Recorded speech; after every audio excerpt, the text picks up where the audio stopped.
and to the republic for which it stands, one nation, under God, God, indivisible, with liberty and justice for all. Great, thank you. I think that's the best we've ever done it because I actually was quiet that time. You're still either you lead or you lag. I was trying to follow your lead this time. I was letting you dance. It's all good. That was good. Moving on to the second agenda item, may I have a motion to approve the minutes of the regular meeting for November 9th? So moved. Okay, second. Al can be the second. All right, and any changes or amendments to the minutes? Discussion?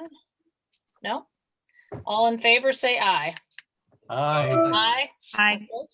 Great. Okay, so yeah. I thought I would, going into the my update, I actually invited both Trent, our Director of Health, and Sam DeBura, our Emergency Management Director, just to really talk about a lot's been going on the last 2 weeks in town with COVID. We've obviously just seen a surge in our community.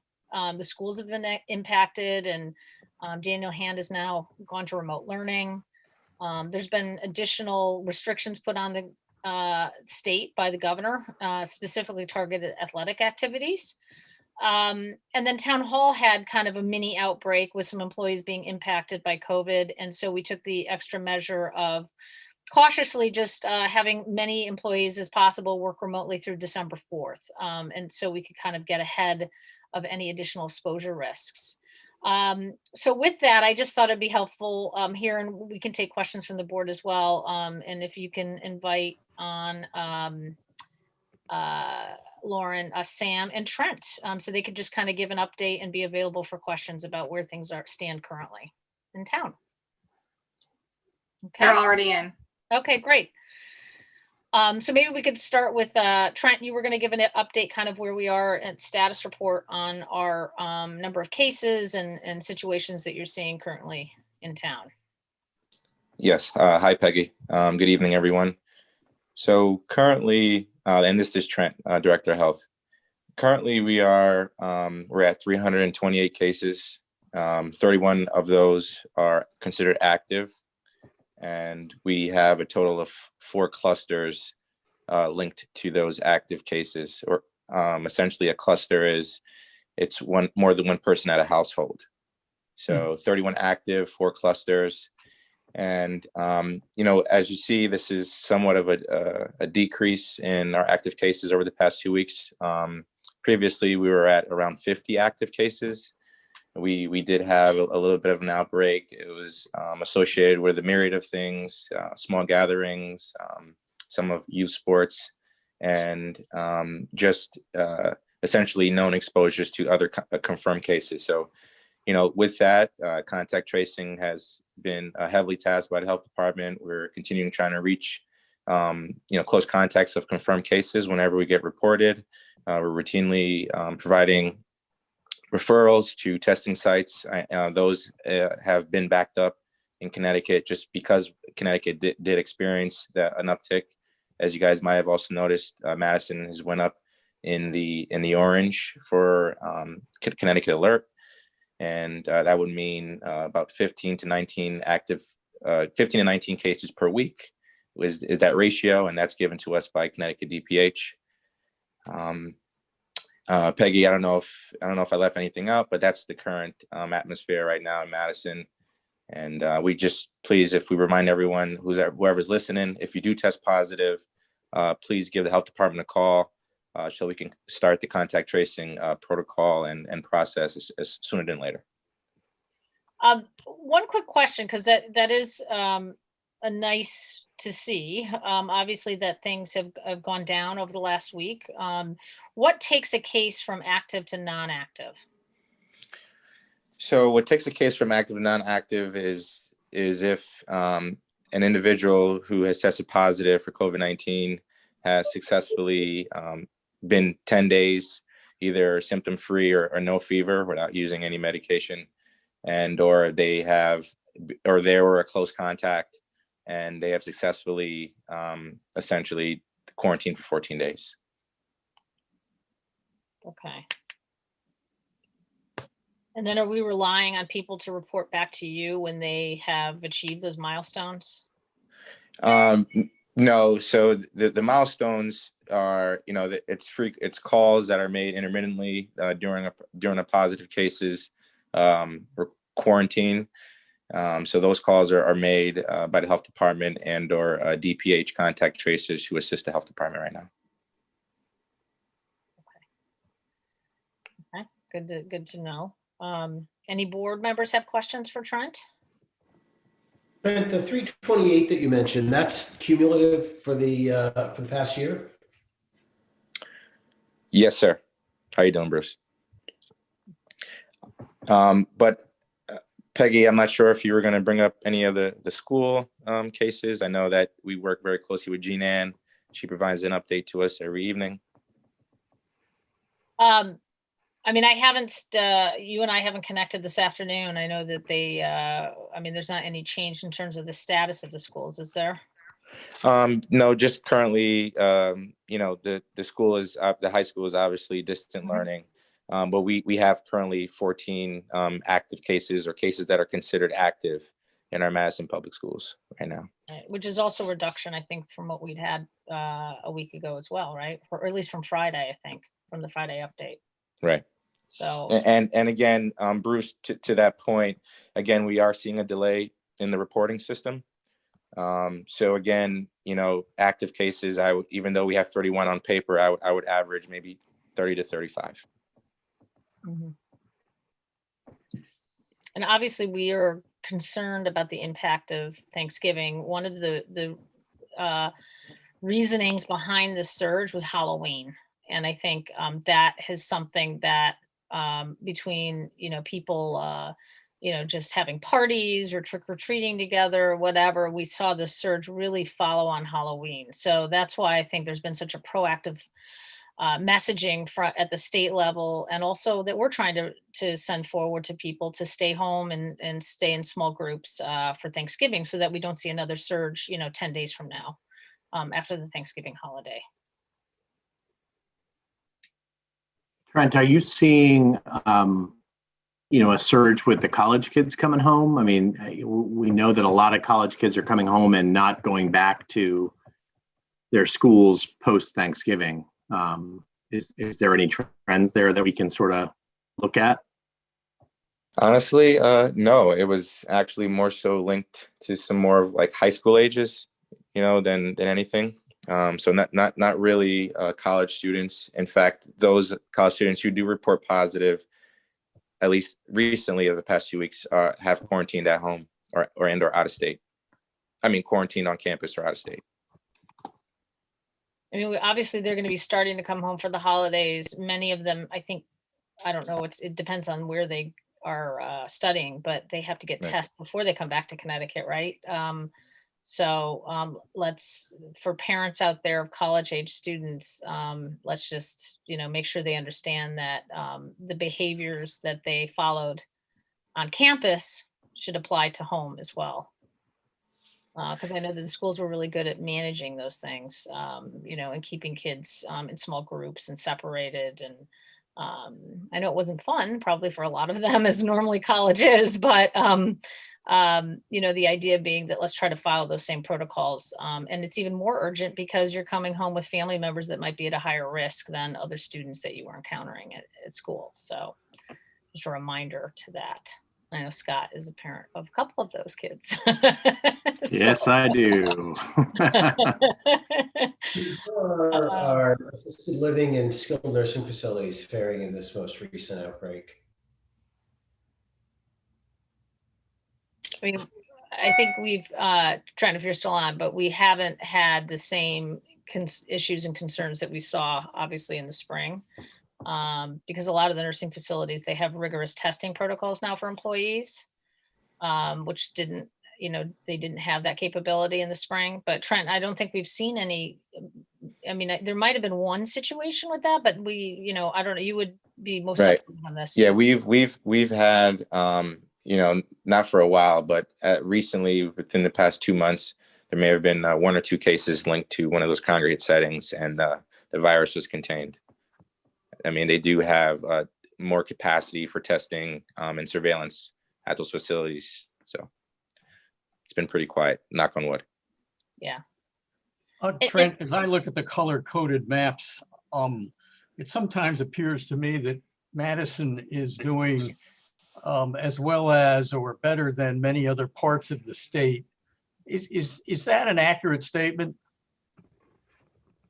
Yes. Thank you. I mean, I think we've been successful. Obviously, we have a population that is following the rules, which is great, and very conscious of, I think, a lot of the, how these things, wearing masks, and we're not perfect. We've all seen it out there in the public that people still aren't following things to the letter, but I do think that most of the public is making a big effort. So I think it's great that we've been able to, at least, we're not an outlier. And I think we were all disappointed to see what happened over the last 2 weeks in terms of our numbers. We were hoping we wouldn't get into the orange category, but I guess my next hope is let's not get into the red. Let's try to stay in orange and maybe go back down to yellow, which is some of the other parts of the state are still in yellow. And so maybe if we keep these numbers down like this over the next 2 weeks, because they look at a rolling average, I think we might be able to get back down. So let's just have a quiet Thanksgiving in Madison. Sam, I don't know if you want to spend a few minutes just talking about some of the efforts that we're making in the community with the businesses. And then, obviously we've made some changes here in town hall too, just to kind of get ahead of some of the recent cases that we've seen. Yeah, so just to piggyback on what Trent said, in the last month, we've had 125 new cases, positive cases, which is about 38% of our total cases. So it's kind of flip-flop from the springtime. It's more of a community setting now versus a congregate setting. We're with the dialing back, with the governor dialing back to 2.1, we're trying to get up out the restaurants and shop owners and to stay open so we don't go back any further. The fear is go back to phase 1 where they start closing things down. But it's very important. And I'm not sure what the mindset of people are if they think that they can, handle the disease or, if they get it, it's not that big a deal. Or if they're just tired of it. It's been 8 months now that everybody's going through this, and I'm sure there's a lot of people, the fatigue and everything else, and not being able to go out and go around. I'm sure it's getting everybody. And then, there's always the mental health aspect of this whole, the ramification of that with this whole virus thing of people being cooped up. So I don't even think we're going to know the full impact of that yet for quite some time. Good news is, there's talk about, there's 4 companies that have a virus on the verge of maybe getting some emergency approval. So hopefully by next April, May, we're going to be on the track to normalcy. I know it's not going to be quick, but we still have a long way to go, and we just have to hang in there. But it is important to follow the rules, follow the guidelines.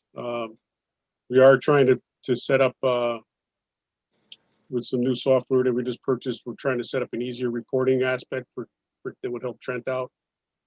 So we don't have to wait for, the DPH portal for him to get his information. And if people are positive, they can go on to our town website and do the reporting themselves, and it'll go right to Trent.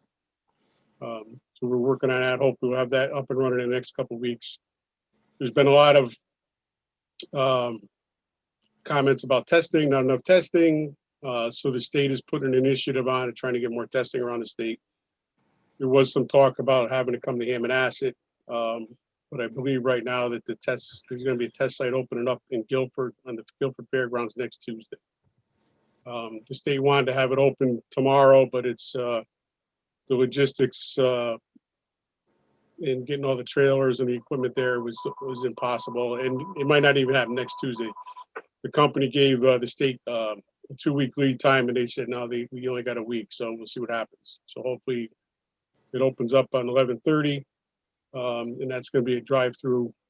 And they are looking. They're going to be posting. So I think Guilford's going to put out on their website.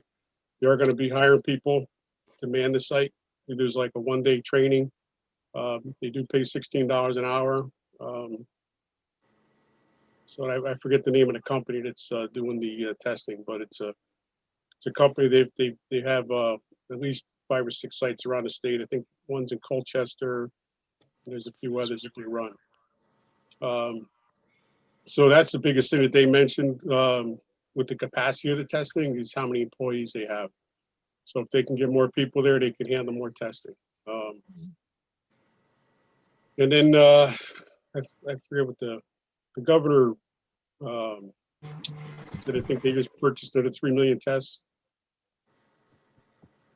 So that's Yeah. kind of about it on the coronavirus stuff. You know, the tropical weather. Oh, go ahead. But Well, I was just going to say that I remember the governor had announced that they were going to try to launch another 60 last week on the municipal call that we have with the governor every week. They understand that there's this crunch right now. And I think last week was probably the worst of it because it just kind of was the perfect storm that all of a sudden the surge was coming and we were seeing kind of a crunch on resources. But I'm hoping that with additional testing sites, that the turnaround time for these tests will improve. Hey, Peggy, I would like to make a comment about vaccination too, if you want. Yeah, no, absolutely. Why don't you go ahead? That's I'd great. say, so I know Bruce had some questions before, and maybe Al or even Scott or Aaron. So essentially, we've been planning weekly for mass vaccination in the region. I know it's a weekly thing. We're on the call with DPH and emergency preparedness of DPH, and right now it's looking like the critical workforce and first responders would be first in line for the vaccination. They're calling that D-Day. I mean, whenever that would be ready. And in terms of our first responders, and Sam, I would like to discuss this a little bit more with you and service chiefs tomorrow. They're looking at either Madison's pod or potentially Branford's pod to target some of the first responders in the region. So that may include not just Madison, but it may include Guilford and some of Branford's first responders as well. So but I'm actively planning and preparing that with the regional coordinators, myself, East Shore District Health Department, and Guilford Health Department. So we're working on that weekly. Fred, I thought they were going to try to team up some of these testing sites with the vaccinations as well, since you're going to have the personnel there. Right. And they're trying to do that too. We're just trying to see how much people we can vaccinate and the time that we have. So we want to prepare every site. I mean, good thing we drilled. We drilled our pod for the flu last year. So that's why they want to kind of hang on to Madison for a point, because we've already drilled it, exercised it last year. Well, and this is obviously going to be a phasing thing, right? In terms of right now, you're just talking about how we tackle first responders. Yeah. So some towns have sites outdoors, Yeah. Some have sites indoors, right? So. Well, I think more information will be coming on that and how that gets rolled out. I know that I've had some questions from senior citizens about that, and there had been talk about people over 65 being part of the first phase. So I know we don't have answers on all of that right now, but I think at one point we probably want to do some community notification about what our plan is and how it's going to look, from who qualifies and how you get it and what the timeline is. Trent, this is Al. As the state develops its plans for vaccination, are they looking to the private sector to organize and deliver this, or will municipalities be playing some role as well? Well, we know, and those questions are still being answered, Al. That's a great question. We know that municipalities are at least tasked with the municipality meeting health department are tasked with first responders. But we were also interested in some of the school staff, which they would be a part of, but also nurses and the nursing homes and those facilities as well. So I think they would be partnering up, making partnerships, and those conversations are being had every week.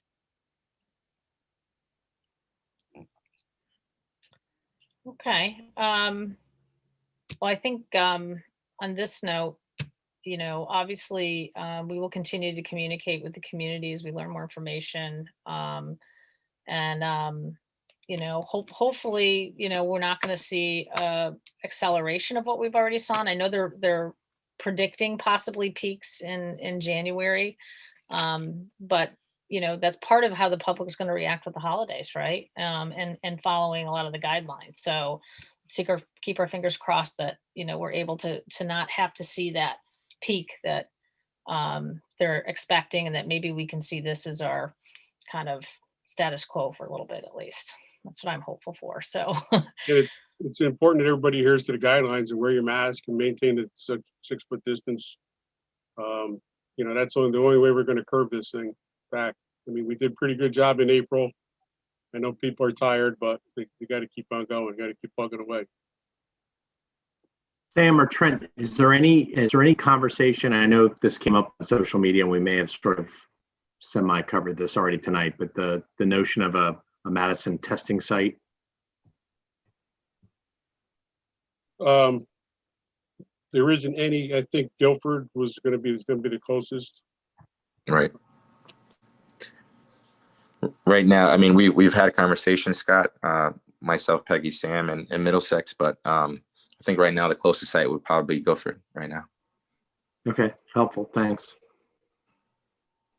yeah, it is kind of complicated. A lot of the things that you have to go through in order to have something like that locally. So And we were having difficulty getting priority for the town staff, the town first responders, and the town staff.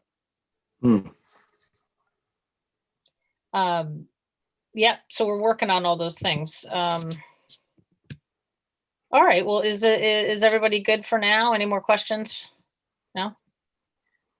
All right, well, I thank you guys. Thank you for all your hard work, and you know, we'll stay the course, right? That's it. That's all we can do. Yeah. Thanks for everything, guys. Okay, great. So I'm going to go back here to my screen. And the other two items were things, actually, we'd had a request from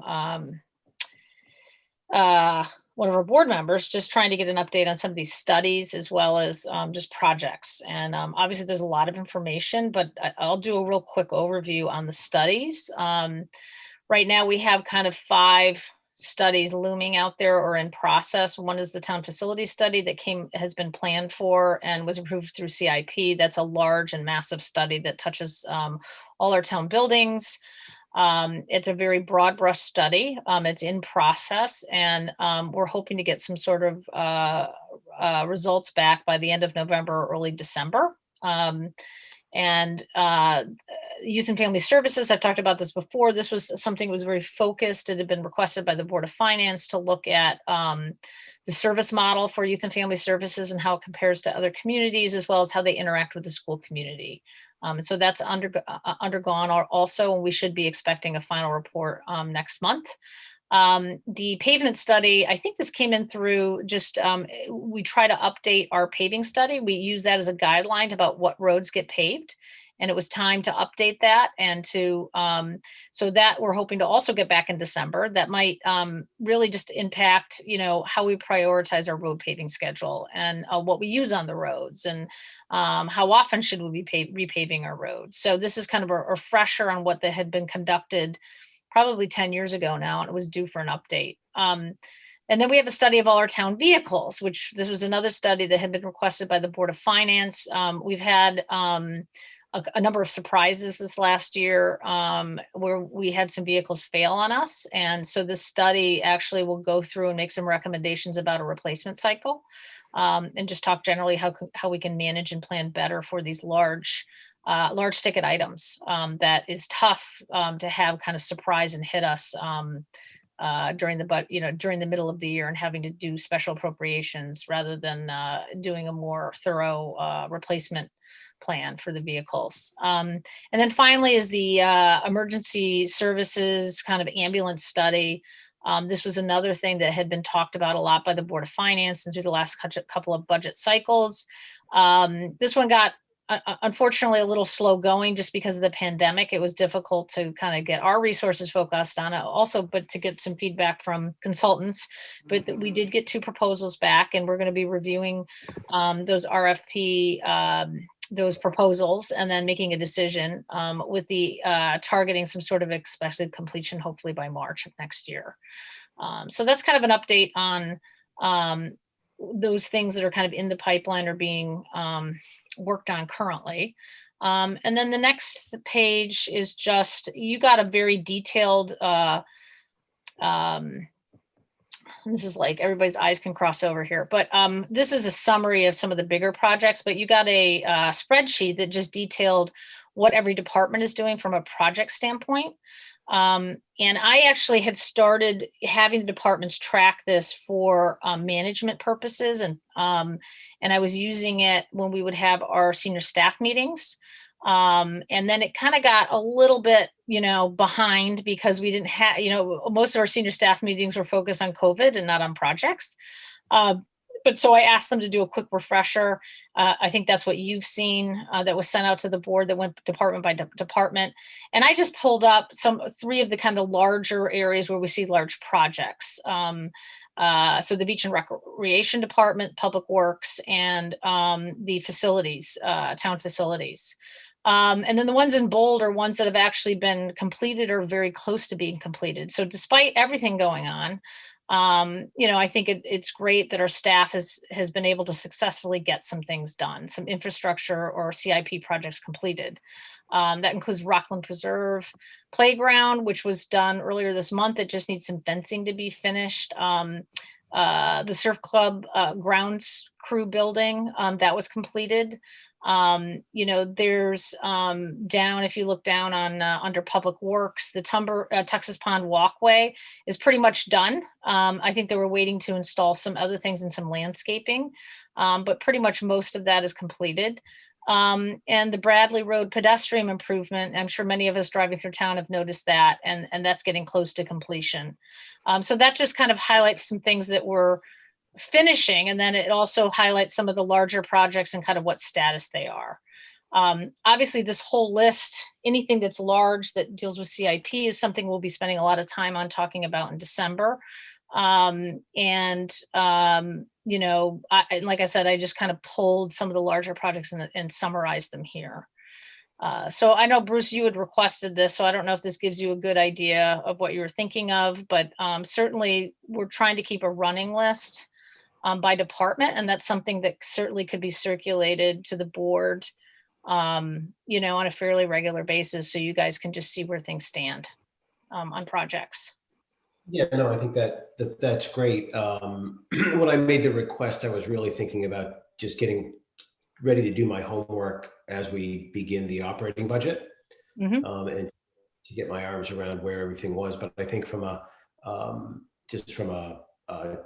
project transparency perspective, working the status of these projects into our meetings with some regular frequency, once a quarter, once every 60 days, it's something that is, it's on time or it's behind, it's on budget, it's over, it's under, that kind of thing. And I think, it can be a pretty high level.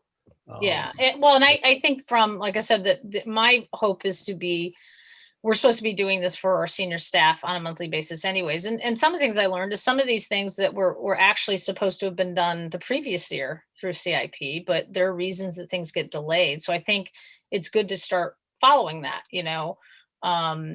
things that we thought would have been done by now. And the public wonders sometimes, what happened to that project? Why didn't that get done? So at least here it's kind of providing a resource that maybe there was a delay in getting some permitting, or maybe there was some issue with the design and they have to go back and redesign the project or something. So this can be a kind of a resource, just so everybody's informed, how things are going on these projects. So so the staff had invested some time in this earlier, and we just need to kind of keep it more regular. And I think quarterly is probably, just making sure that on a quarterly basis, they go through and tweak it and update it and add and delete. So it's somewhat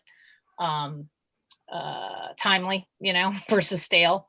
Might be worth in terms of circulating it to the board. But I just don't want it to be too much of a burden either for them at times, but No, hopefully they've got their arms around these projects themselves, and oh yeah, so the yeah. the extra documentation isn't going to be a hardship. I would hope it would. Well, be a it is hardship. amazing though to actually put everything you're doing, because there, as you saw, their lists involve a lot more, and it, you know, it's not just these bigger projects, but it's a lot of the minutia that they're dealing with on a day-to-day basis, and so it's more of the but once they've made the investment of starting the process, which I think most of them have done already, it shouldn't be too big of a deal to update and keep it updated. So so with that, I guess I'll turn it over to liaison reports and selectmen comments.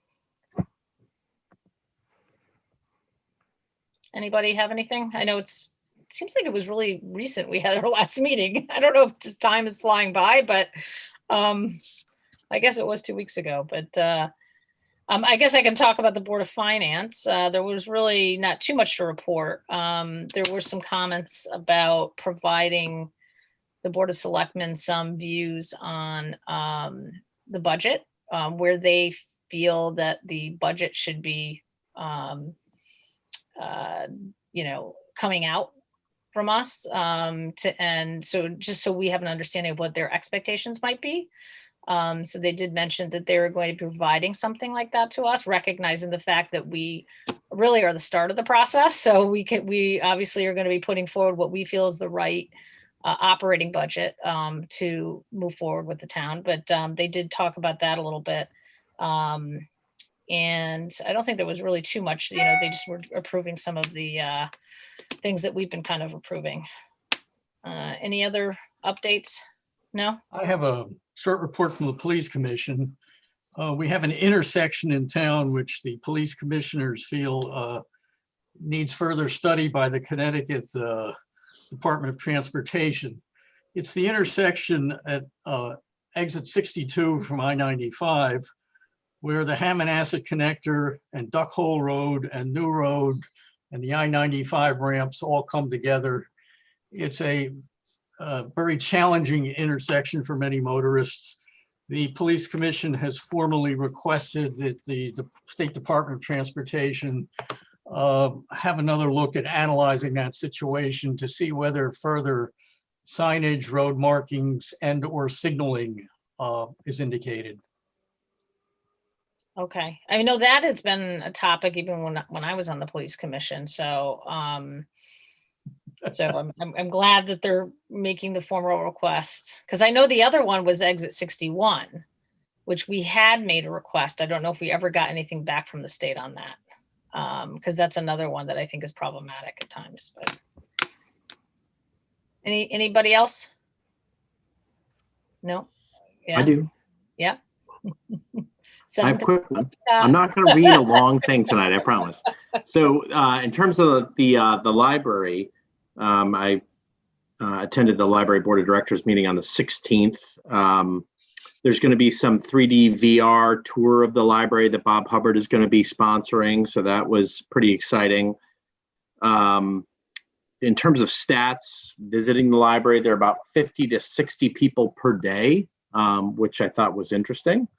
There was an 1876 flag that was donated to the Madison Historical Society. So I think, Bruce, you're on that.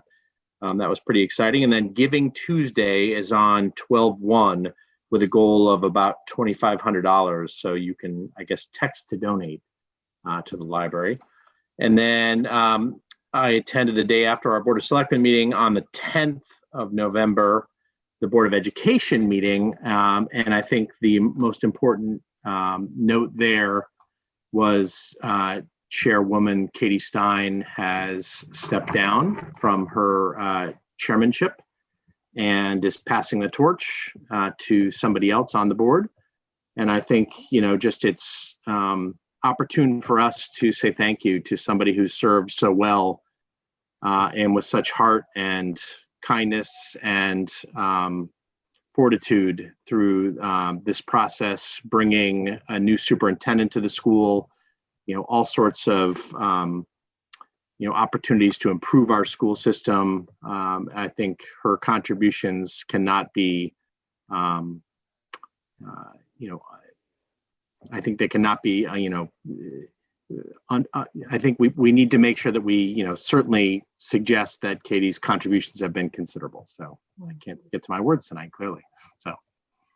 No, I would echo that. I mean, I think especially anybody serving that capacity during such an extremely difficult period for the school board. She's done an amazing job ushering us through that with a lot of consistency and stability that was needed with both COVID and losing a superintendent at the same time. It's kind of like the perfect storm. And yet I think our school did a great job launching in the fall and successfully continues to operate, and hopefully will continue to operate at least K-8 attending in person. So she's done a great job. Listen, we're bringing in the superintendent of the year. So that's a pretty big deal for town of Madison. So we should be pretty excited. Yeah. What we're bringing in, and hopefully that, Katie's legacy is a big part of that. So thank you to Katie Stein. Okay, great. Any other liaison reports? No? Okay. All right. Citizens' comments. Lauren, do we have anybody? No one is raising their hand. Okay, great. We'll move on to item number 6, which is to discuss and take action to approve a proclamation honoring David D'Alessio. Can I have a motion? So moved. A second? Okay, great. So I think this evening, right now, the Board of Education is announcing the naming of the wrestling room in honor of this former coach who passed away. And so I will actually, I guess I ask Scott, can you read the proclamation that we'd be voting? Yeah, happy to. Okay, great.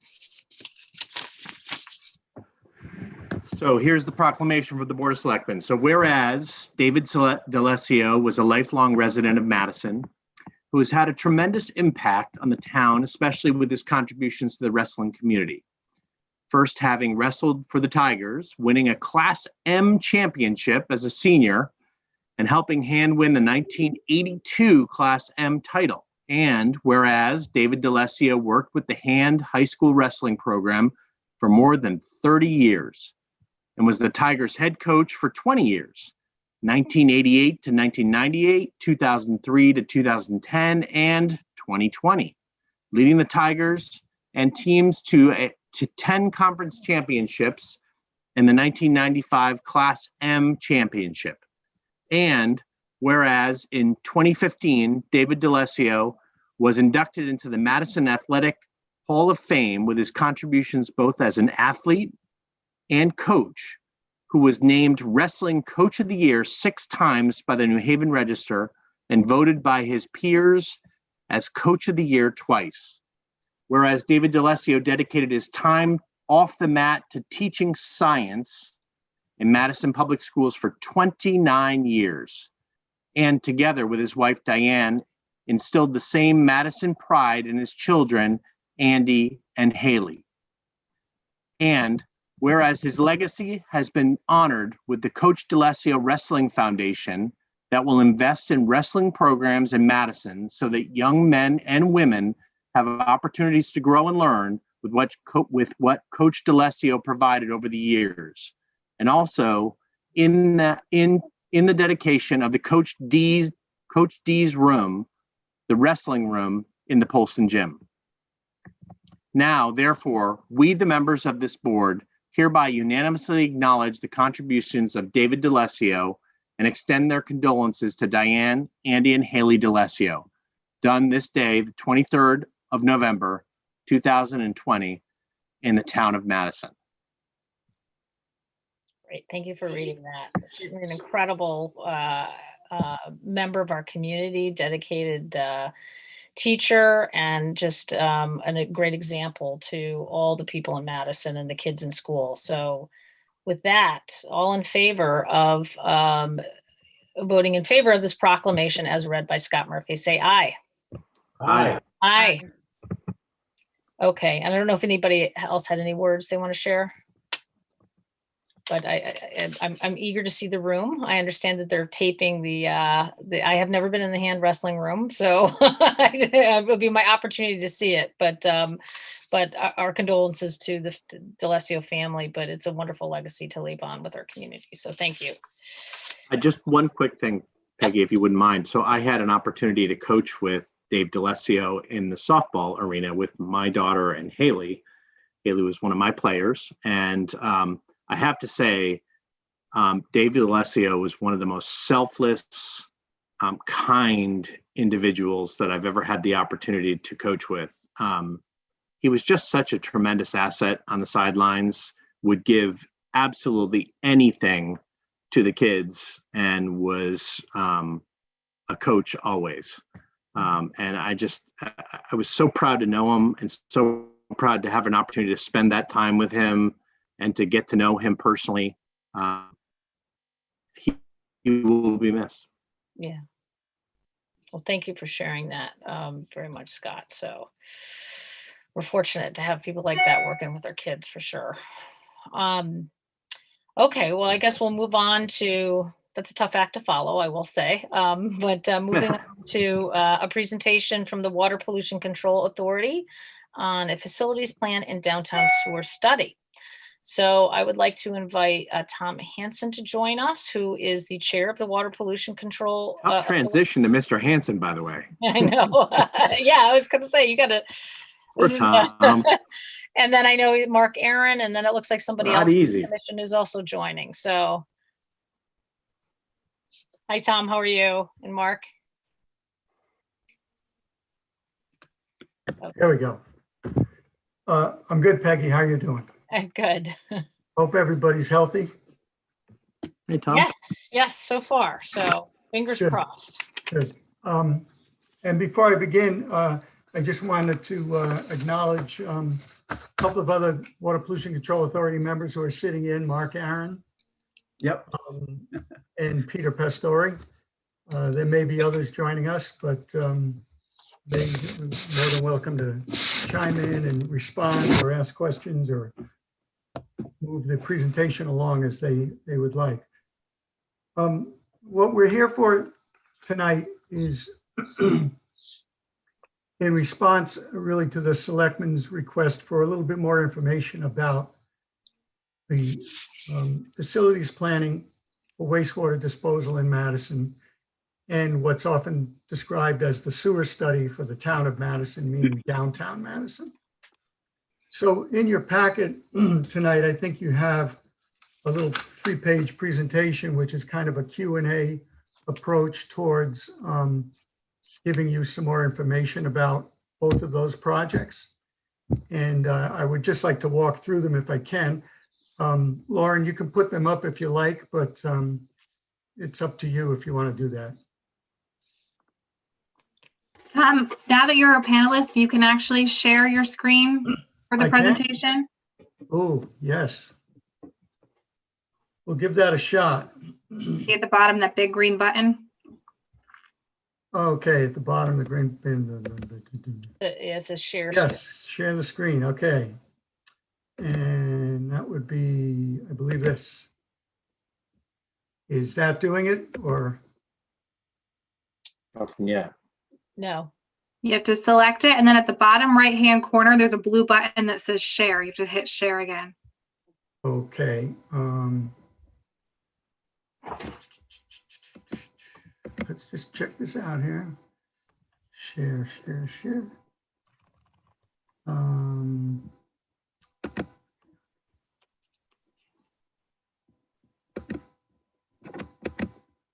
Share screen. And then, oh yeah, okay, I see it. Yeah, Yep. and then you got to click to the doc, right? There we There you go. go. We're going. And this is kind of the document we were looking for, right? Yep. Okay, Or wait, is that the? how's that? We got all sorts of goodness up. There we go. Yeah. Is that good? Okay. Yep. I mean, it's not like I think you can't read it on your own, but You might want to just open up the so it fills the screen. Do you know how to do that? Up in the top there. Yep. To maximize. like that? Yeah. And then you can drag it. But, okay. Can everybody see it? Yep. Okay. So there's really, They were having trouble. as you know, the WPCA is responsible for ensuring that there's a wastewater facilities plan for the town. The town is responsible for all of the wastewater generated within the town boundary. And the WPCA establishes these guidelines and plan for that. And of course, the plan is carried out by the health department, by Trent Joseph. So I've broken the presentation into two parts. One is the wastewater facilities plan. So what is a wastewater facilities plan? The facilities plan is a long-term planning tool that identifies the wastewater disposal needs of the town and develops alternatives to meet these needs over the next 20 years or more. It's also the guiding document required by DEEP for funding of the projects.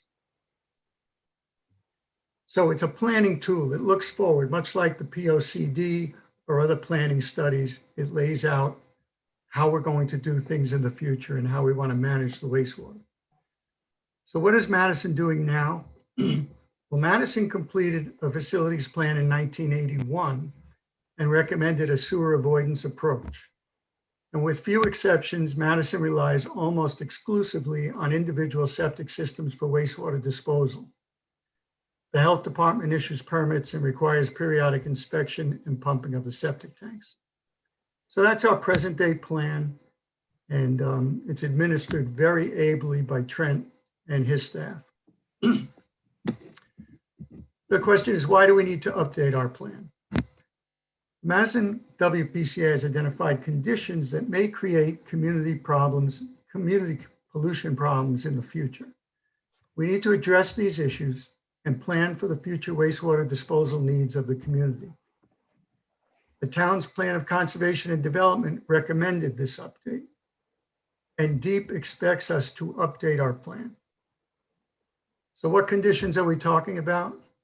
We're talking about environmental conditions such as groundwater contamination from poorly functioning septic systems, nitrogen loading to salt marshes in Long Island Sound. We've seen a great deal of seasonal conversions in the last 30 years when we had this old plan. Population growth, more development, commercial expansion, et cetera. And of course, as sea level rise, it will be increasingly more difficult to install functioning septic systems in some areas. So these are environmental concerns that the WPCA has. We don't point to any specific problems right now. We don't have any major issues, but planning is the way that we avoid having issues arise in the future. Question comes up, does this mean sewers? Well, not necessarily. In fact, Madison is likely to continue to rely mainly on septic systems, but some areas may not be able to do this. So small community systems may be considered in some locations. And the facilities plan will focus primarily on ways to improve on-site septic systems. And in a nutshell, to say that, how do we continue with our current wastewater pollution control plan, being that we're a community that relies pretty much on septic systems alone. So what other alternatives will be looked at in the facilities plan? Well, we might identify areas of environmental concern and establish more stringent standards for septic systems in these areas. For example, some systems could include special treatment to better protect ground and surface waters. And just by way of example, areas in close proximity to the marshes, to water bodies, or just places that have such small lots and such dense development that it would be environmentally sound practice to have these systems, when they're repaired or replaced, up their game a little bit to a more sophisticated system of treatment and nitrogen removal, et cetera. So what is the process for doing the facilities plan? Well, the town will hire a qualified engineering firm following the QBS process, and that's qualifications-based selection. And DEEP has the guidance for this hiring process. After a short list of qualified firms is made, we conduct interviews and select a firm. Excuse me. Then negotiate a scope and a fee for the facilities plan. We'll get DEE approval for the plan or for the facilities plan, and then enter into an agreement. And of course, the agreement would be through the Board of Selectmen as the governing body or as the contracting agency. What is the cost? Depending on the scope of work, the update can cost from $100,000 to $200,000. And DEEP has a grant program to pay for 55% of the study. Now, that's a reimbursement process. So it's funding it up front and then get reimbursed for it. Now, the reason there's a broad range of fee there is because we really need to sit down and scope it in a way that an engineering firm can put a fee to it. And that hasn't been done yet. We know pretty much what we want, but we haven't really laid that out and solicited any input yet. So what is DEP's role? They must approve the scope of work for the facilities plan update. DEP must approve the final plan that comes out of the facilities plan. And they have a grant program, they will provide funding under the Clean Water Act. So any program or project that comes out of the approved facilities plan will be eligible for funding under the Clean Water Act.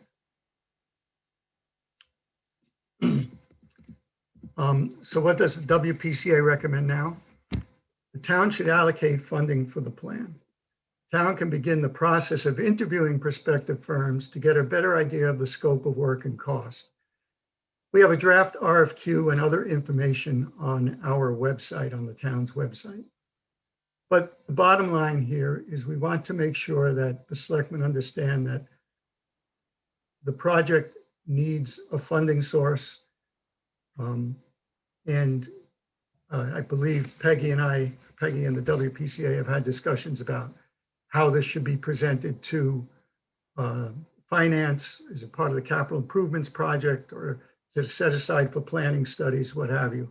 And so that's our recommendation to the town, is to begin the process of putting the funds together for this program. And just to summarize again, the facilities plan is the roadmap for moving forward. I mean, on one hand, the facilities plan may conclude that after study and analysis of the town and development and what's going on, the facility plan may very well say everything's fine, just continue to use septic systems the way you're using them through the health department. Or it could say sewer the whole town. Both of those are highly, highly unlikely. What's more than likely is that we will continue to rely on septic systems throughout the town, but with some additional standards and controls in areas of specific environmental concern. So we're kind of sitting looking at the next 20 to 25 to 30 years, because our last plan was done in 81. And we want to be in a place to enact projects as they come up and have them funded by DEEP. And the way to do that is to develop the facilities plan. Any questions about that before I move to the next item? Okay, thank you. From time to time, we get asked about sewering downtown. And that's always come up, and WPCA has talked to selectmen about it and amongst ourselves and what that really means. So let's talk about a sewer study for downtown. What is a sewer study? Again, this is not the facility plan. This is a different project altogether.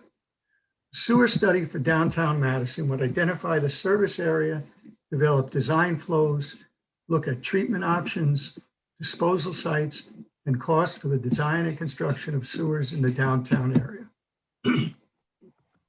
What is Madison doing now? Well, Madison does not have a sewer system. Downtown businesses rely on septic systems just as residences do. Why should we do a sewer study? Well, economic development would be one reason. Madison Health Department limits the types and size of businesses in downtown based on water usage and septic system capacity. Also, from an environmental standpoint, the dense concentration of septic systems may be an environmental concern. And finally, the town's plan of conservation and development also recommended a sewer study for downtown. So we're carrying that recommendation forward here. Has this been looked at in the past? Yes, the Bradley Road Vision Study was done about 10 years ago. The preliminary plan was to install sewers and a treatment plant with a ground discharge system. The plan was never implemented. And from time to time, the Board of Selectmen and the EDC, Economic Development, have inquired about possibly installing sewers for economic development. So what is involved in such a study? The sewer study would involve extensive site work and testing to identify wastewater disposal sites, engineering estimates of existing and future flow rates, sewer routing, mapping, preliminary design of the wastewater treatment processes. And we'd look at alternatives, including the life cycle cost of these projects. And very importantly, a cost benefit analysis would have to be included. Because, you know, to provide a sewer system for downtown for economic development, we really have to show that there is an economic benefit, and how that would be done would require some effort to look at that. So the questions come up, should this study be part of the facilities plan? The WPCA says not necessarily. A detailed sewer study would greatly expand the scope and cost of the facilities plan. More likely, the completed plan, the completed facilities plan, might include a recommendation to conduct a sewer study if other on-site options have been eliminated. And if so, the sewer study would then be eligible for DEE funding.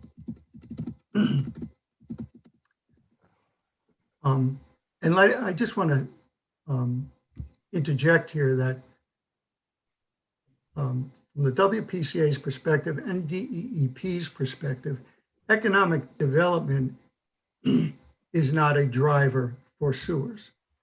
Environmental issues are the driver from DEP and WPCA's perspective. That's not to say that there would or would not be great economic benefit to doing a sewer system.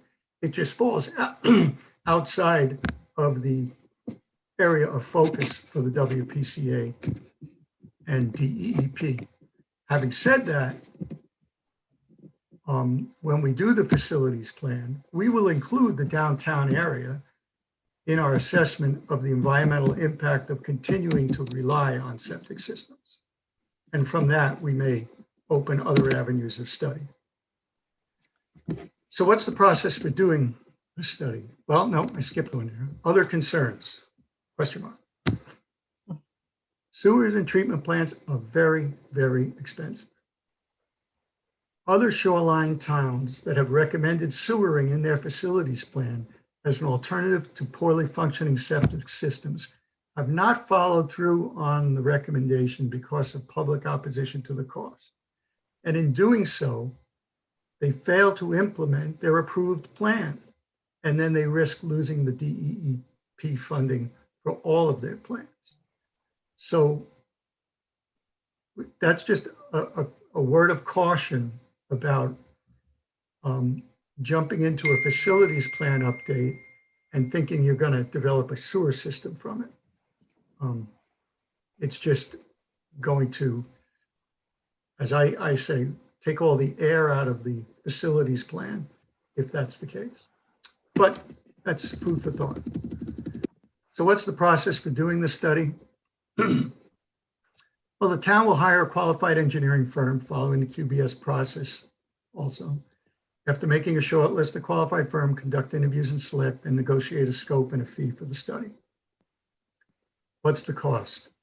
Again, it's Depends on the scope, but a sewer study of this size and scope will probably cost in excess of $150,000, depending on the scope of work. Meaning that there'll be a lot of testing will need to be done for potential disposal sites for a wastewater treatment plant. And a lot of mapping has to be done, and a lot of cost estimating, a lot of technical issues have to be addressed. Finally, what is DEP's role? Well, the DEP must approve the design and installation of any sewer system. And they may provide funding under the Clean Water Fund if indeed it's deemed as an environmental solution to a potential problem, and if it's part of the facilities planning process. So what does WPCA recommend now? The WPCA recommends updating the wastewater facilities plan before embarking on a detailed sewer study for downtown. The facilities plan will include the downtown area in the analysis of current and future reliance on septic systems. Conducting a sewer study may be a recommendation coming out of the facilities plan. What else can the town do? Well, if the town decides to do a separate sewer, try saying that fast. If the town decides to do a separate sewer study on the basis of economic development and business expansion, there may be other funding programs available other than DEEP. And the town should investigate and pursue funding for economic development projects. I hope that at least puts those two aspects in perspective and gives everyone a better understanding of the WPCA's role in the facilities plan and any kind of a sewer study. And then I'd ask if Mark or Peter, I believe they're both on here, maybe others are on here too, if they have anything they would like to add to that or clarify. Well, I think you pointed out that in terms of deep, especially we did meet with a representative, Carlos Escaera, about a year and a half ago, in terms of just trying to understand, especially even the funding, of these projects, and that. So I feel like I'm just repeating what Tom said, which is that there has to be an environmental risk for deep funding to be able to help with the sewers. They're not opposed to the fact if it could help with economic development, but the way it would have to be worded is that we need to find or identify some environmental risk from what's happening. I guess we're basically talking about downtown.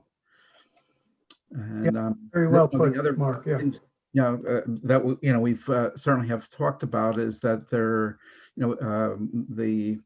WPCA has even looked at other parts of a town which are vulnerable, but it's not like that we have when we've talked with Trent or so, it's not like that there's actual data to show that there's any failures in terms of the septic systems, and so part of the whole reason for the study is to find, but what's going to happen within 20 years with some of the aging of the septic systems, with rising tides, and inevitably at least some increase in terms of population or possibly development. So Right. And something I just put up was when we talk about the sewer study, this particular proposal or scope of work, if you will. It was a feasibility study. I think this was done in March of 2019, and it was proposed to the previous Board of Selectmen through Tom Banish. But this is the kind of scope, and I'm not going to go through it, that would really be an analysis of the sewers for downtown. And just to jump to the important part, is this item 203 financial evaluation. So the real impact here would be to use expertise in the field of, zoning and business development and economics to describe the economic benefit to a big expenditure of putting in sewers. The economic benefit meaning businesses can expand, new businesses can move in that we don't otherwise have, and how this would grow the tax base in downtown Madison, that type of thing. Setting up, some ideas such as setting up enterprise districts or special taxing districts, and obtaining funding from various sources, not DEEP, but other sources. This would really be, I think, the driver for moving forward on a downtown sewer study, because the WPCA and the environmental issues that we are purview to would not necessarily be the driver of a sewer system, except far down the road after we finish our facilities plan. And if we were to come up with an idea that says it just doesn't make sense to do anything else except sewer. But that's cart before the horse. So I included that in your packet just to give you a general idea of the kind of analysis that might have to go into the sewer study. Well, Tom, Tom, this is Peter. I would just like to put in my one quick comment is Tom has laid out a very nice roadmap for the town to be proactive when it comes to the facilities plan. We'd rather have that ready and prepared in case the DEEP comes and says to us, oh, you have to do this or you have to do that. With a facilities plan, we're taking a proactive approach and we're kind of inventorying where the problems are and what the solutions are. And that would be a good roadmap to go forward with that. So I think Tom has done that very well in that outline that he put up on the screen earlier. Well, yeah, I just wanted to thank you because I think this was a great overview. And I know, Tom, you and I had met, gosh, it must have been January, I think, when I first came into office. And Pre-COVID. Yeah, pre-COVID. And I had been scratching my head a little bit about as we talked about planning and development and what the town wants versus what the town wouldn't want. And I learned about this study and I was kind of, wait, when was the last time we did this study? I remember asking him and I said it dates back to 1981. And I think it's that proactive nature that we're in a time now where we're seeing the state being more forceful at making towns take action. And we've seen that with some of our neighboring towns, both Old Saybrook and I think Clinton as well. And so by moving forward on updating our facility study, we're kind of being proactive ahead of that so that we can kind of control the narrative about where we want this to go. I also think that we're facing a lot more issues than we were even 10 years ago when it comes to coastal resiliency and environmental issues. And that's something we had talked about, that this is about fixing problems that we know are likely to happen, right? And other towns have already seen that with flooding in certain neighborhoods. And so there's this environmental issue that is looming for us as rising seawaters start impacting a lot of our coastal neighborhoods. And so I think to both of your points that this is trying to be proactive and addressing some of the big issues. And I think you said it best when we met, that you said this wastewater facilities plan is really to preserve the grand list. And then the downtown study, which we think would be a benefit ultimately in term is to grow the grant list. And I thought that was a great way of putting it, because I think we start with, let's see what we have to do to preserve what we have. And then I think the downtown study really has to be married with an overall plan for downtown. Like, what do we want down there? And then we developed appropriate septic systems or sewer systems or whatever it is that is going to accommodate what the community wants from its downtown, what kind of growth it wants there, what they want it to look like, what kind of commercial activity they want there. And so then we develop something that will follow on that plan. And I don't think we really have that right now. So in terms of your timeline of laying this out, I think is a great way to approach it, because I do think the priority should be the preservation piece, and focusing on what do we need to do to protect and update and modernize how we approach this in our town. In terms of funding, I think this is something that our board needs to talk about, like how big of a priority is this? Where do we fit it in the planning process? I think when we met, we thought this isn't a 911, we don't have to do this immediately, but it's something that has been perhaps put aside for a long period of time. And so now it probably should be sooner rather than later. And so maybe we start putting it into CIP to plan for it, with the knowing that we're going to get at least half of our money back with what we invest in this. So those are some of my thoughts, because I know we had a few conversations on this, and I think this is a great way of explaining it to the public. And I think now our board just has to determine how we want to handle this moving forward. So I don't know if I could open it up to any other board members, have any comments or thoughts at this point? I'm just surprised it has not been in the CIP for the last couple of years, given that poor Tom has probably come to us how many times now over the last, at least my 6 years.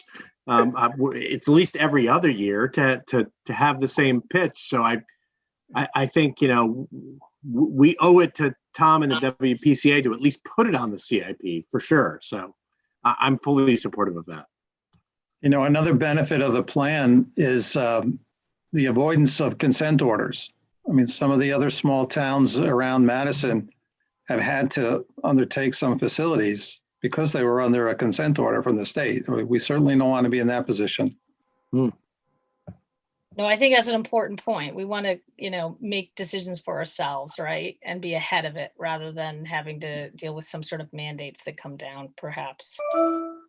Yeah, that's true. And it's, the DEEP is kind of, looking after everybody also. And they expect us to do certain things, and they don't really want to order anyone to do a study or enact a solution.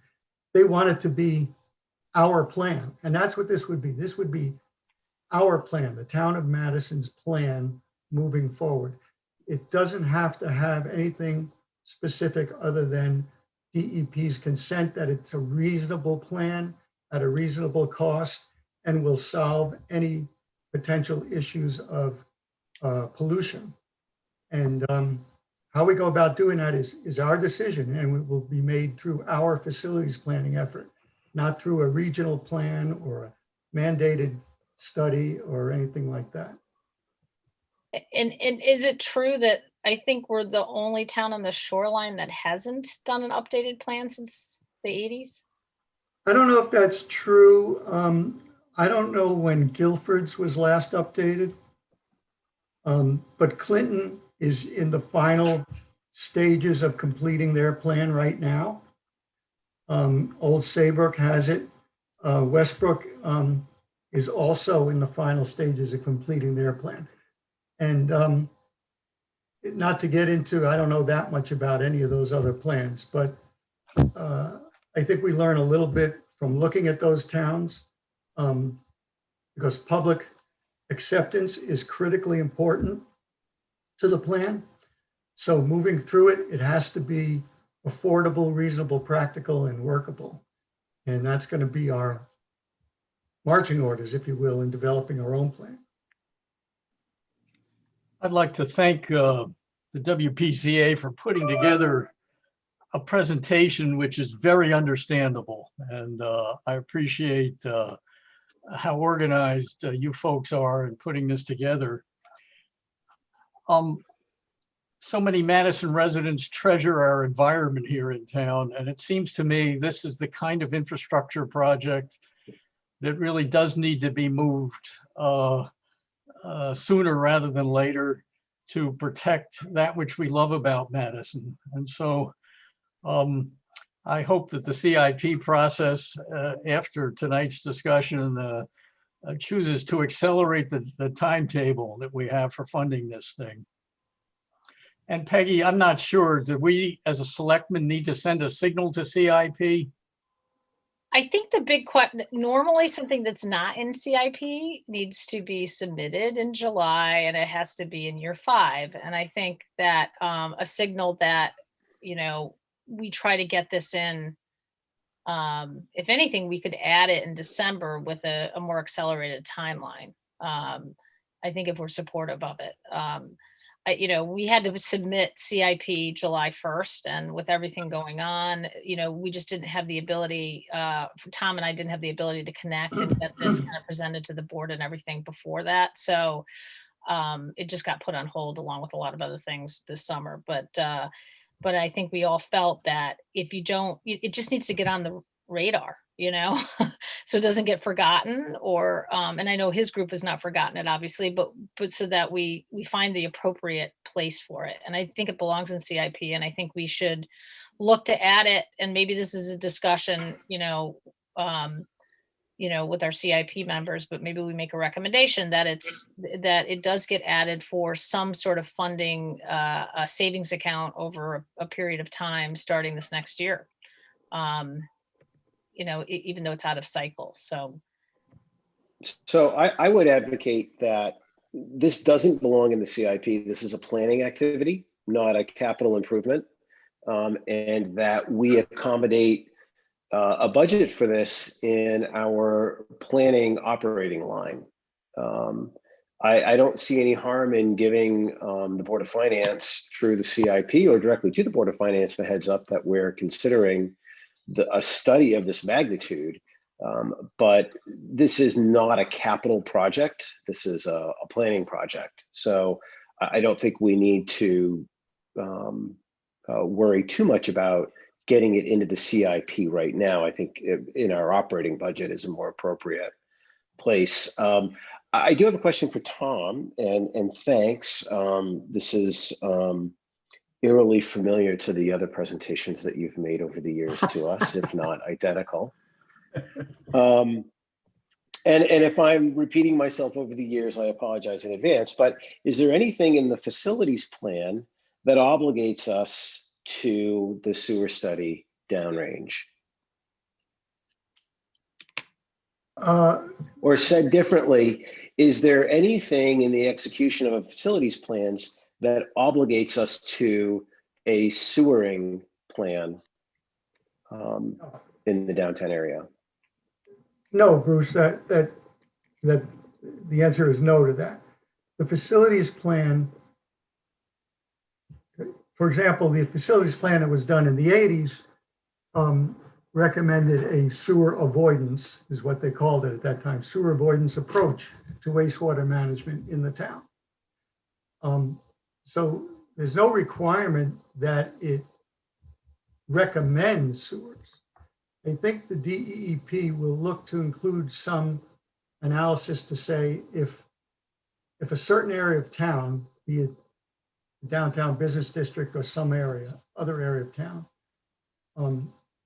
cannot continue to rely on septic systems because of demonstrated environmental concerns, then you need to look towards what they call structural solution, which is in the past has always meant looking at sewers.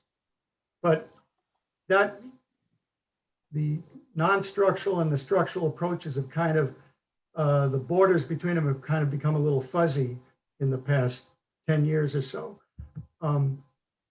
So It's not required that sewers be part of the plan, but we will be looking at that as part of a toolkit and say, well, it looks like downtown Madison cannot survive on septic systems indefinitely. So we might recommend a sewer study moving forward after that.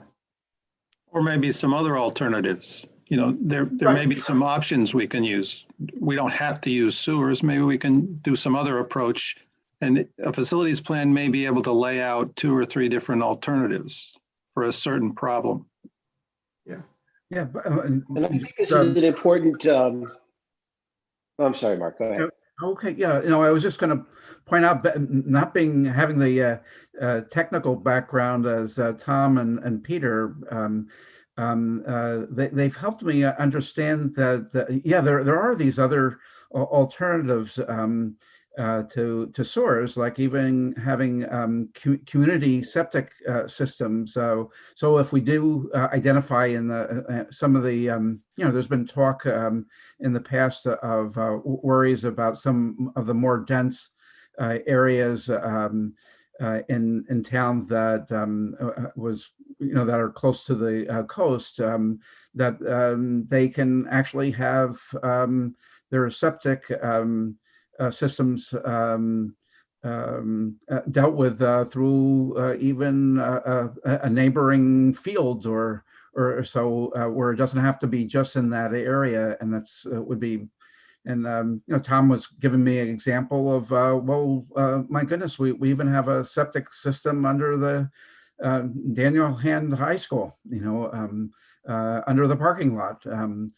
So it doesn't have to actually be right at the specific property or set of properties. That it could be that's another alternative that I think Peter was just bringing up, and something that helped me appreciate that, at least in some of the other areas other than downtown, that where solutions could be found.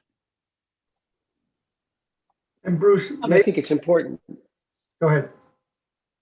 No, I was going to say, I think it's important that we're clear, and Tom, you've gone out of your way to make this point over the years, that this is really not a wolf in sheep's clothing. That this study is not the beginning of a commitment to some massive public works infrastructure job.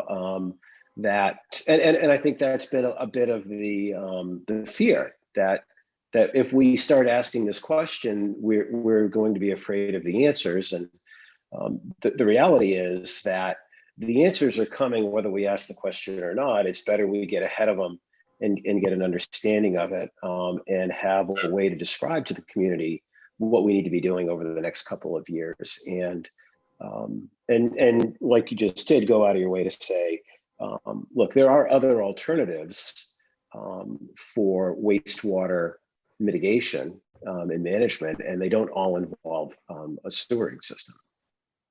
You put it perfectly, Bruce. That's exactly the tack that the WPCA would recommend at this point, is that the scope of work allow for the non-structural alternatives to continue to be on site management, et cetera. Before you go, any kind of a recommendation to spend $20-30 million to put sewers in, it's like people hear that. If only it were 20 or 30 million. Yeah. So can I just understand though why this was never pushed forward before? If this has been presented to the board multiple times, was it that fear, or was it just no one? Was it more of and no one wanted to spend the money? Or I'm just curious because it's obviously been around for a while.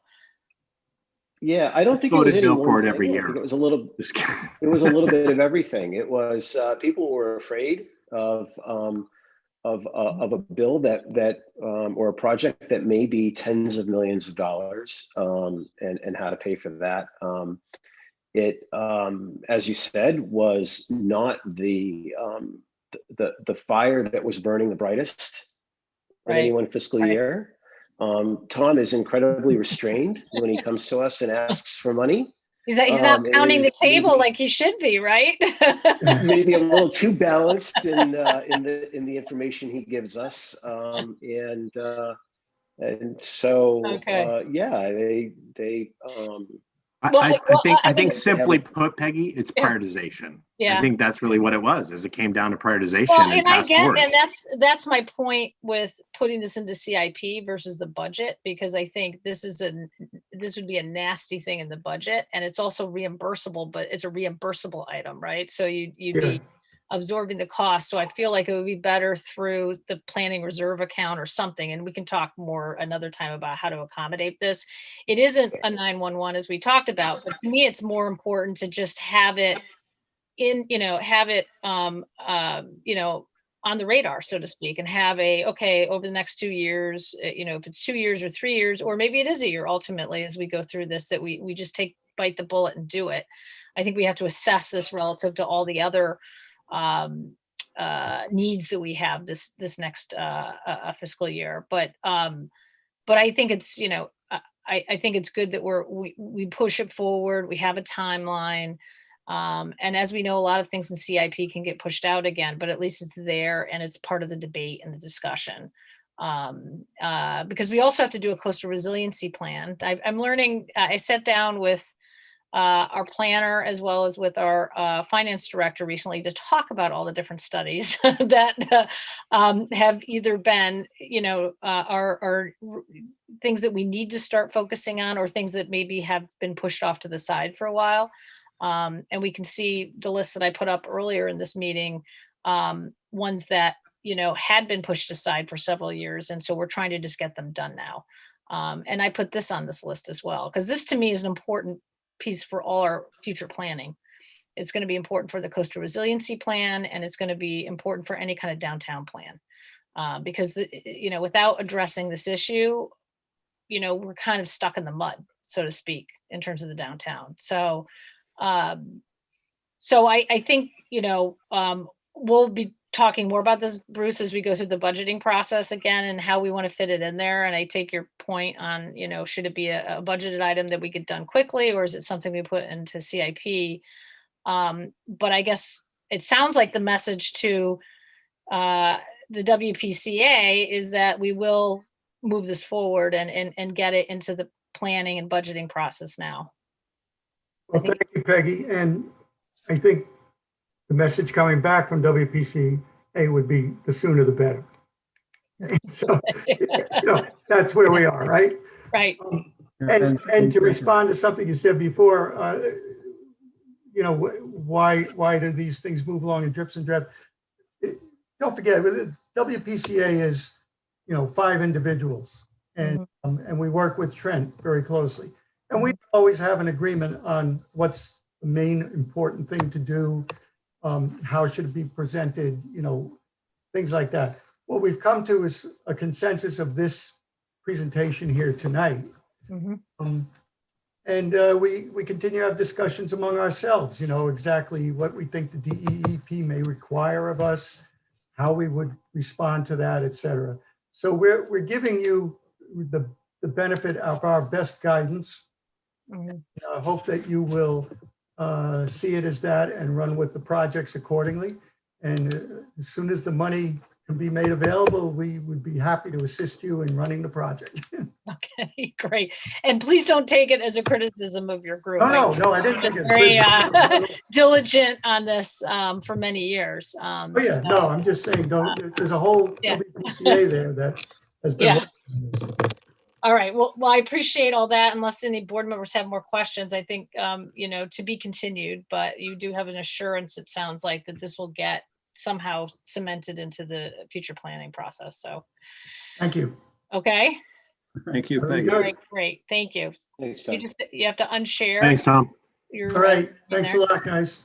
Appreciate it. Okay, got to unshare. How do I unshare now? I got to go back to the Zoom meeting.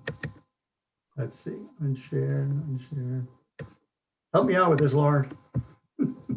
There we go. There you go. All set. Okay, great. Okay, great. All right. So moving on, is to discuss and take action to approve accepting a historic document preservation program grant in the amount of $5,500 and to authorize the first selectman to sign the contract. Can I have a motion? So moved. So moved. Okay, great. Second. And this is an annual grant, I think, that Nancy goes on, goes after to help her, digitize and everything, a lot of the documents in the vault. So it's, my understanding is this is a pretty regular thing that we take every year. So all in favor? Aye. Aye. Okay, great. Moving on, the next one is discuss and take action to approve accepting a steep grant award in the amount of $128,205. The grant requires matching funds of $11,795. Can I get a motion? So moved. Second. Second. Okay, great. All right, this is a wonderful grant that we applied for, I think, in August, and just received notice that we were received. The team internally with Dave and Public Works and myself sat down and went through all our, it needed to be a project that had already been approved basically and shovel ready. So we went through the CIP list and targeted the walkway plan from at Bauer Park that connects with Danahan High School. It seemed to fit all the boxes that the state was asking for, as well as the size of the grant. So this is a nice win for us. It'll help save us some money because this money was already budgeted in CIP and was planning to be expended this year. So it's kind of a nice bonus that we got out of this. Any questions on this? Nope. Okay, great. All in favor? Aye. All right, great. Moving on. Number 10, discuss the possible formation of an ad hoc committee charged with the formation of an affordable housing plan as required by Section 830J of Connecticut General Statutes. And so you received some materials from Dave Anderson, and just so you understand that this is something the actual state back in 2017 mandated that every town complete an affordable housing study. We have to have this completed by 2022, I think it is. And so this was something we really need to get moving on in order to meet the state deadline. So I'll turn it over to Dave to talk about how he proposes to get this moved forward. Sure, thank you, Peggy. And I'm not sure, I looked at the agenda, I'm not sure if the little summary page actually went to the selectmen. So if you're, did you guys actually receive it? Okay, thank you. Yeah, it was in the packet. Perfect. Yeah, thank you for that. So yeah, in summary, you know, the town, obviously, we brought you a project not long ago that's going to increase the amount of affordable rental housing in town if it comes to fruition. And the Planning and Zoning Commission has consistently tried to find opportunities to increase the affordable housing in town. We haven't developed a comprehensive plan to move in that direction. Now that Connecticut General Statutes require us to do so, we had a recent discussion about how we might want to go about it. And it was collectively decided that, you know, we don't think that the Planning and Zoning Commission should be the sole body involved with formulating that plan. And so we brainstormed a possible composition of an ad hoc committee that we thought might be effective in both generating ideas, but in communicating to the public. And the composition that we thought of was we'd have a member from the Planning and Zoning Commission that could serve on this ad hoc committee. I'd say we should consider a representative of the Board of Selectmen to serve in the committee because I think the topic is of importance for the selectmen to be involved. I'd recommend a representative from the Youth and Family Services Board. And I'd also recommend a representative of the Senior Commission. And I think those four groups would really provide a high level of knowledge to inform the process. And then on top of those four individuals, I would pull anywhere from 3 to 5 citizen representatives. And I think we have some folks in town that are already, you know, highly educated and engaged in this arena that we'd actually solicit for participation. But then, like other committees that we start, you know, I do a little bit of a public awareness campaign that we're going down and undertaking this initiative and do an application process like we do routinely to fill out some of the remaining seats. That's a kind of very brief outline of the recommendation. Just to get a little bit to the plan, it's very generic. The plan requires us to simply come up with a plan to increase affordable housing in the town of Madison. It doesn't say that we have to come up with a plan to achieve a certain percentage or how exactly we go about it. It's just the effort is to increase the amount we have. And so there's a lot of different ways we can go about that. We don't need to discuss that today, but I think what our plan will hopefully generate is something that Madison would like to see. You know, we want to know what the community wants to see in terms of increasing our affordable housing stock. And just as a point of information, David D'Alessio, who you spoke about before, who I had the opportunity to meet and agree, he seemed like a wonderful guy. He was actually an affordable housing owner in town for many years. And so it's folks like that that we bring into town with some of these opportunities that really do end up being huge contributors to our community. So I just thought it was appropriate to mention that because, you know, I think the dialogue around affordable housing is changing. Well, I think there'll be some concern for higher density projects and things like that. Hopefully the dialogue around income level has changed and folks realize that, you know, the people that are occupying these units are members of our community. Yeah, go ahead, Peggy. I would just say that, you know, this has been a topic at some of the our regional meetings for the SCROG, and what other towns have done, you know, the advice, and there's been best practices recommended in moving forward with these plans. And one of the strong themes is to have this feel like it's coming from the community. It's not just a planning and zoning kind of directive or a town planner directive or a board of selectmen directive, that it's something that the community has an opportunity to really weigh into and to embrace, so that we come up with something that we feel is suitable for our town, serves needs in the community, and that people are comfortable with. So, because I think that the affordable housing kind of term has, you know, oftentimes engenders like a lot of emotion perhaps. And it was interesting, I saw a presentation at the SCROG about some of the facts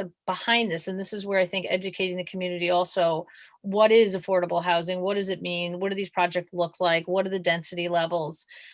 This is different than, I know there's been a lot of discussion about what Hartford might be trying to put through the legislature next spring. This is just stepping back based on what existing regulations, having a plan. And this is also something that really is part of our plan and conservation and development. And I see this as feeding into that plan as well, which we'll be embarking on that process next year. So this will be something that will be useful for that planning process as well. And then I think the idea would be we would look to hire a consultant, I guess, to help pull some of this together. That's what other towns are doing. And so we've already seen, because other towns are kind of ahead of us on this a little bit. And so we have some examples to look at and some best practices to learn from. Yeah, recently there's a lot of towns are moving in this direction. I think for a while it was thought that the COGS might come up with some model plans that each of the municipalities might utilize, but that never came to fruition. So the municipalities are one by one starting to go out to RFP for this project. And so I guess certainly I encourage some dialogue about the broad concept, but if there's some level of agreement about the concept, I think a next step would be to request, you folks to identify someone to participate in this. The Planning and Zoning Commission voted to already kind of nominate Peter Roos to participate. But then I'd like to solicit Youth and Family Services and Senior Commission to nominate someone to participate. That would be my next step. And then I'd get that core group together to discuss a little bit more about the remaining composition of the group and to formulate a charge. I think this is a great project. It's obviously something that we should be doing, even if we have to do it. I, for one, I'd be willing to throw my hat into the ring as representative for the Board of Selectmen. I'd be willing to do it too. I don't know. Okay. Well, let's, I think we can talk maybe amongst ourselves about membership from this board. So, we can arm wrestle for it. Yeah, and the loser, there's plenty of other opportunities for the loser. So, go ahead. No, I was just going to say, but I think, I mean, is the board comfortable with this concept and timeline? And then, you know, Dave would come back with a formal charge. And that's where I think we'll probably have more debate and discussion about how this would look with, you know, and how they would operate. But I think it's great that we have a lot of interest on our board, Dave. So that's good, right? Yeah, and I don't think we're going to have any trouble soliciting interest from the other boards, nor getting folks from the community to participate in. I know I've had direct conversations with a number of people that would be very enthusiastic about helping out. So, okay, great. All right, well, then we'll leave it at that for now, and then this will come back to us with a more detailed, and then we can kind of figure out from our board and who would participate. Yeah, so just to clarify, so what I'd like to do is solicit those other representatives, and then I would convene that core group, hopefully with someone from here, to draft a charge, and then as a group, we come back to you before, you know, expanding the full committee and taking it to that step. So.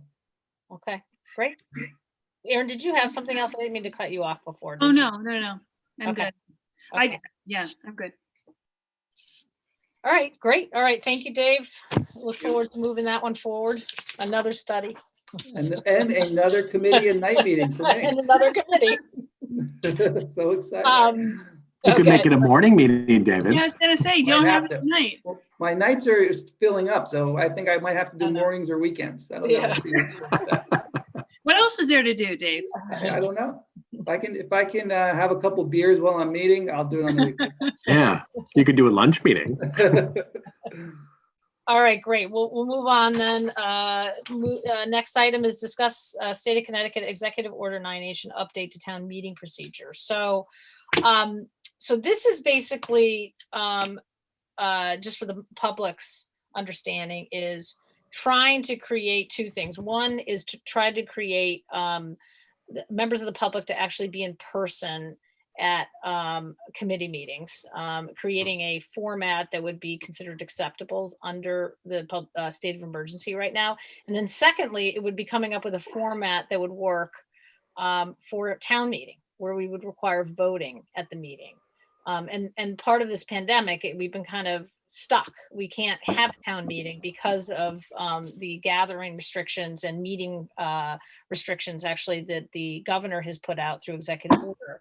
So the state, or not the state, but the CCM, which is and COST, which are, how do you explain them? Organizations that all the towns are memberships of, came up with guidelines about how we might be able to have meetings that are a mixture of in-person and virtual, and also how could we have a town meeting. There's a way it can be done, because I know this has been asked quite a bit. And I think that it's going to require, though, that number one, if the board meets in person, then we would have to open it up to the public. And so then we would have to have a way to allow people to attend via Zoom or attend in person. And that might require some investment in technology, because we don't really have the appropriate setup in any of our meeting rooms to do that. And then the second piece is actually having a town meeting, which I think is something we might have to seriously consider. We don't have any urgent town meeting matters, but as we drag into 2021, there are a few outstanding things that we really might need to take to town meeting. One being the Island Avenue lease, which is now requiring a town meeting for a renewal, if we decide to move, this board decides to move that forward. And then we also have the tax abatement that we talked about at the last meeting. I think that was one that also required a town meeting. So Lauren, if you wanted to spend a few minutes, because she's been spending a lot of time researching this and coming up with a platform. I don't think you need to go through all the details. The town of Goshen and Vernon have both held these kind of hybrid town meetings. And so we're kind of learning from their experience. Yeah, so Vernon's hybrid town meeting was really interesting, and not one that I necessarily think would be the best for Madison. But basically what they did is they had a drive-through town meeting. So people would drive into a loop in town. The registrars would check them in, and then they would get to the next post, and they could either thumb up or thumb down their vote. And it was recorded, or not recorded, it was live stream on Zoom inside of the building with people bringing the results from the cars to the first selectmen there. So it was a little wonky. It didn't really give a lot of ways for people to participate if they weren't driving. So I'm not necessarily supportive of that for Madison, but the way that Goshen did their town meeting last week, which was hybrid, was very well thought, and I think allowed for the greater amount of public participation.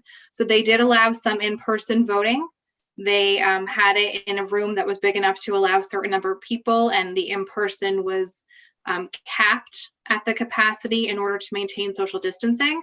And then they also allowed voting online through Zoom. So Zoom has had an upgrade to their meeting platform, and it now allows for anonymous polling, which it didn't before. Before, it was registered to a person's name and that record was in your Zoom account.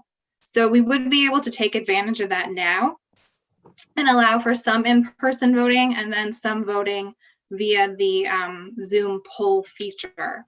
And the way that we would get that Zoom meeting to work and to not allow in anybody who wasn't a registered voter or who wasn't a taxpayer is we would use a waiting room system where a registrar and myself would be on the meeting, and we would be checking people in, and only people who were cleared by the registrar would be in the meeting and able to vote. So we'd have to set up like some really specific parameters. And I think notification to the public is going to be really important on making this a successful venture for us, and really explaining to the public what the parameters are and what the cutoff times would be for getting into the meeting and things like that are going to be really important. And I think like today, this is kind of an update. And then I think if we also need to look at the cost that's going to be involved in terms of we're going to have to purchase some large screens. You know, these are things that we're getting some more details on. Art had already done some work looking at this, and to be honest, it was kind of sticker shock for us. And so I think we got to dial back a little bit and figure out what we can do to accommodate that. And then maybe we come back with what we, Lauren, think is the plan. And then we can assess, whether or not we want to actually use it. I mean, in theory, the governor's emergency declaration expires in February, in which case all of this, if that did expire, all of this would go away in terms of the virtual meetings, everything, and we would go back to the way that things were. So, I think it's going to be a timing question. If the declaration could get it extended, I think we don't know, but we need to have a plan because we can't just not have town meetings for years. So, I mean, with that, if you have any questions for Lauren, otherwise I'm just thinking we'll be coming back to you with an ironclad proposal and timeline, here probably, by the end of December. I think we'll have it all laid out with the idea that we have to do this. We could do it, the earliest is January, I think, where we could roll out a town meeting. Is that your thought, Lauren? Yeah, I think end of January is probably the earliest. Yeah. I wanted to ask whether the governor's executive orders or our charter allows any flexibility on when people could vote. Could there be early voting or after the fact voting, or can there only be voting during the official moment of the town meeting? So our charter does not allow for voting before or after a town meeting. Our charter only allows for those who are in attendance at the call of the meeting, which is when we officially open it, to vote. And that number is what's counted towards the quorum. So we don't have any type of, leeway as far as the charter goes. Well, that was one of the proposals recommended, wasn't it? To have an extended town meeting that would allow, but it got voted down. During the last charter revision process, yeah, that was one of the ideas. Right. So. But I think if we come at this from the right perspective, allowing virtual participation through the Zoom might actually create more public engagement because people don't have to travel to Polson to go to the auditorium to sit through the meeting. They can log in from their kitchen and participate that way. So we may be able to create more civic engagement through this. Well, and I have to say that the Board of Education and Planning and Zoning have both seen a big increase in attendance at their meetings. The Board of Selectmen has not. So I don't know if we're just not exciting enough or what it is, but that has, and the Board of Finance, I don't think has seen that either.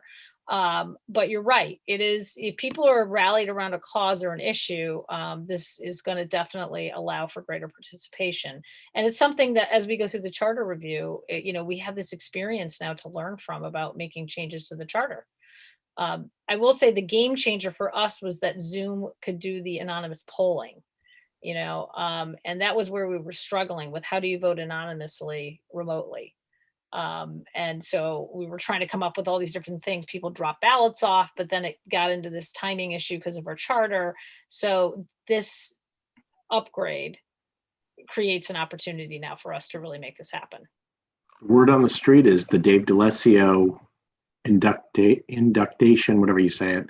It was 85 people tonight. Well, that's fabulous. So I mean, pretty good. That's pretty good. Yeah. That's very good. Yeah. So we just we have to figure out how to make our meetings more exciting and less long, but I'm trying. So with It's that between point, us and the voice. I'm not sure what you do with that, but well, with that, we'll move on to number 12. And discuss and take action to approve the 2021 Board of Selectmen meeting schedule. And if we want to I'd like to make a recommendation to amend it. So do I do that after we have the motion? Yeah. so moved. Okay. Second. Okay, great. And so my suggestion is just to amend the schedule as presented. So for December, the month of December, we would change our meeting date from Tuesday, December 14th to Tuesday, December 7th. And then our meeting on Monday, December 27th, I would recommend we change it to December 20th. So it's just moving everything a week up so that we're not bumping into the week after Christmas.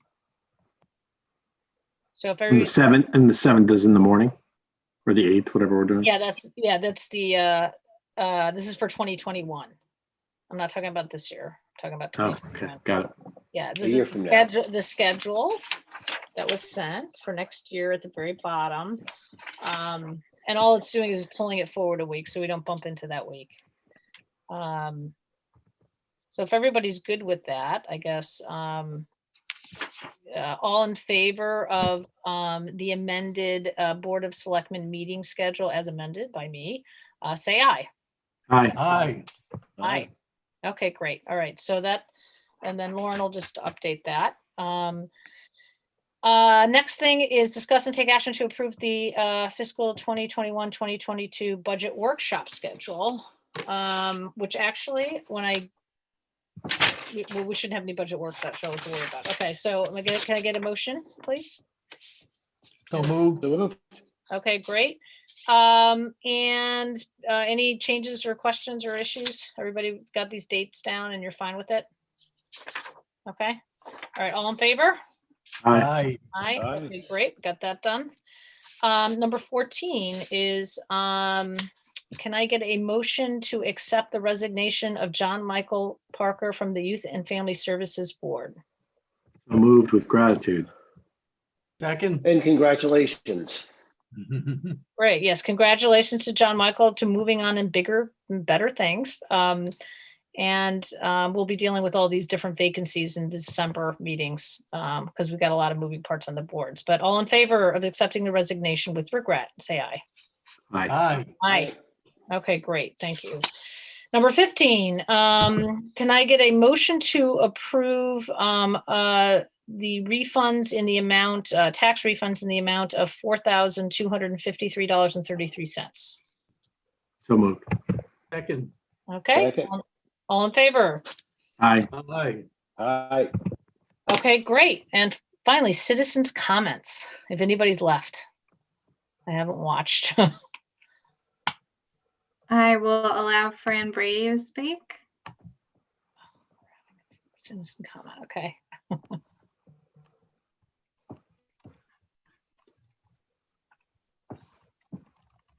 Fran, you're going to need to unmute yourself.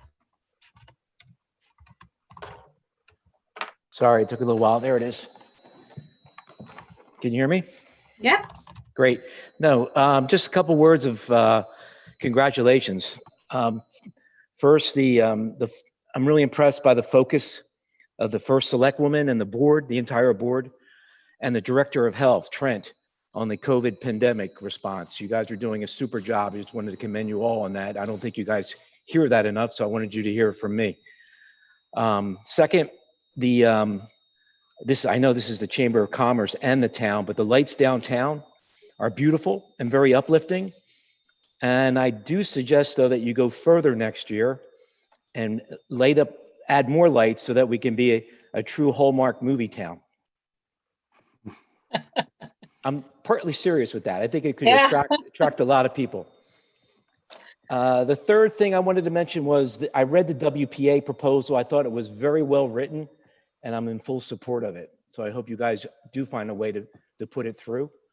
And my last comment is on the Bower Park walkway that was mentioned. I hope you guys, whoever runs it, does a life cycle cost analysis between timber and Trex.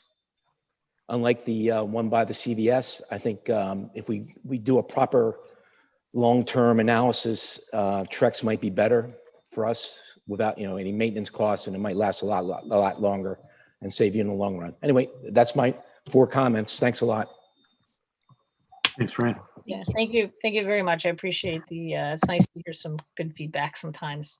And being an avid watcher of the Hallmark Channel, not that often actually, not yet, but I understand they film a lot in Connecticut, so it might be worth noting for next year. And I think that's it then. No more citizens' comments, Lauren? Okay, great. All right, well, I guess, can I get a motion to adjourn?